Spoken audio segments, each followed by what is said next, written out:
Monsieur Mouillet. Bien, Monsieur le Président. Le décret 2016-1381 du 12 octobre 2016 relatif aux conditions de délivrance de verres correcteurs ou de lentilles de contact oculaire correctrices et aux règles d'exercice de la profession d'opticien-lunetier donne la même durée de validité de l'ordonnance médicale pour la primo-délivrance de l'équipement optique ou son renouvellement. Il peut par conséquent se poser le cas de la délivrance de produits optiques avec une ordonnance ancienne de plusieurs années, laquelle n'aurait pas été utilisée initialement. Or, lors de la première délivrance, l'opticien-lunetier ne pourra pas adapter la prescription initiale. Cela lui est seulement permis lors du renouvellement de l'équipement optique, si l'ordonnance est encore valable. Il y a là un risque important que cette prescription initiale ne soit plus adaptée si elle est utilisée tardivement et donc d'une délivrance inadéquate de l'équipement optique. Il est proposé que la possibilité de prise en charge par l'assurance maladie pour la première délivrance soit limitée à la première année suivant l'établissement de l'ordonnance, afin de limiter le risque de dépenses inadaptées pour l'assurance maladie. Ces mesures n'amèneront pas de charges supplémentaires pour l'assurance maladie et sont sans conséquence sur les possibilités de renouvellement et d'adaptation des ordonnances par les opticiens lunetiers.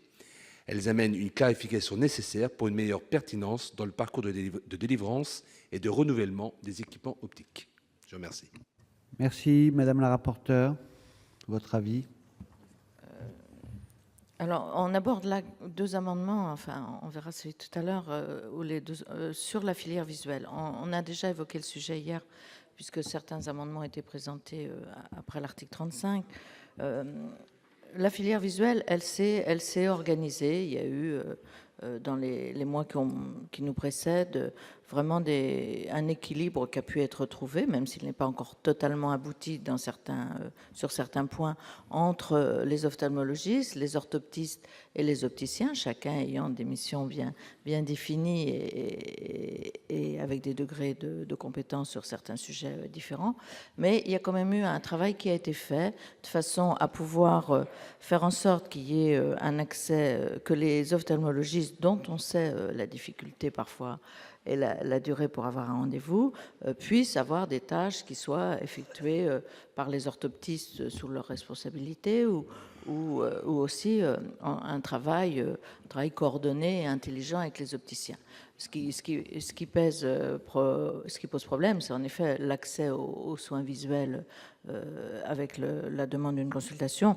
Pour l'accès aux équipements, ça c'est relativement simple. Sur le fond, moi je suis pas opposée à l'amendement que vous proposez, parce qu'en effet il y a une sécurité dans les ordonnances qui doivent être notées. Il faut, même si une prescription de lunettes paraît simple, ce qui est important aussi, c'est le dépistage de pathologies oculaires qui pourraient évoluer à bas bruit, et il faut qu'il puisse y avoir dans ces cas-là un retour à l'ophtalmologie. Mais vu le travail fait par les différentes composantes de la filière ces derniers temps, et qui continue à s'exercer, il ne nous semble pas opportun par petites touches comme ça de toucher au dispositif actuel. Madame la ministre va sans doute nous dire où en est le travail avec la filière visuelle, parce qu'il y a encore des dispositions qui vont pouvoir qui vont pouvoir se décliner au début de l'année 2018. Donc c'est une demande de retrait. Merci. Madame la ministre, l'avis du gouvernement? C'est les deux. Alors, Nous sommes sur un seul amendement. Oui, pardon. Je pense que cet amendement durcit les conditions d'accès en fait aux équipements d'optique, et donc ça ne va pas dans le sens d'un accès plus facile aux soins. Donc je suis défavorable. Pardon. Bien, avis défavorable. Prise de parole, Monsieur Mouillet. Non, je remets mes lunettes pour vous dire que je retire l'amendement. Il est retiré. On avance. 510. Monsieur Amiel, vous avez la parole.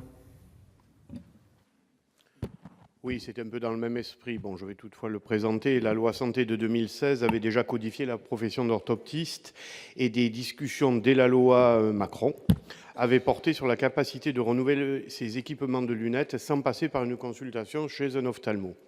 Si rien ne remplacera l'action du médecin dans la prévention, le dépistage et le traitement des maladies visuelles, les difficultés actuelles pour obtenir des rendez-vous chez ces professionnels ne sont pas sans conséquences pour les citoyens. Il est ainsi proposé que, sauf contre-indication médicale signalée, les orthoptistes qui pourront, dès le 1er janvier 2018, procéder à l'acte de mesure de l'acuité visuelle et de la réfraction, puissent, au même titre que les opticiens, renouveler, en fonction de ces résultats, les prescriptions de lunettes et ou de lentilles. Oui, madame la rapporteure, votre avis? Non, sur cet amendement, c'est une demande de retrait ou un avis défavorable. Ça rejoint ce que j'ai dit précédemment.